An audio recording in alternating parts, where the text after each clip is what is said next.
Indikator Politik Indonesia merilis hasil survei kepuasan publik atas 1 tahun kinerja pemerintahan Presiden Prabowo Subianto dan Wakil Presiden Gibran Rakabuming Raka.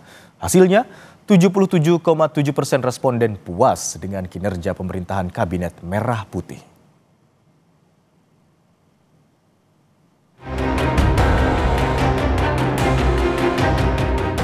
Pemerintahan Prabowo Gibran sudah berjalan 1 tahun lebih bersama dengan Kabinet Merah Putih. Setahun kinerja pemerintahan Prabowo Gibran, Lembaga Survei Indikator Politik Indonesia merilis hasil survei nasional tentang kepuasan publik atas kinerja Presiden dan Wakil Presiden. Survei digelar 20 hingga 27 Oktober 2025 melibatkan 1.120 responden seluruh Indonesia dengan margin of error sekitar 2,9%. Hasilnya diketahui, sebanyak 77,7% responden puas dan sangat puas dengan kinerja Prabowo Gibran. Responden yang kurang puas dan tidak puas mencapai 20,8%. Sisanya 1,5% mengaku tidak tahu.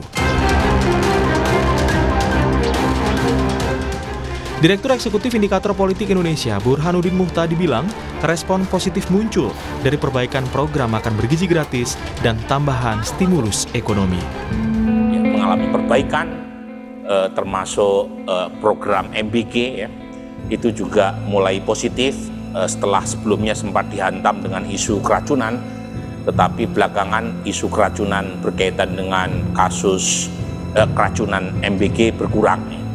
Termasuk tentu saja adalah bansos pangan dan BLT ya, yang cukup efektif ya, menaikkan approval Presiden Prabowo. Nah, nanti besar modal politik elektoral, lebih khusus legitimasi sosial Pak Prabowo setahun setelah menjadi presiden.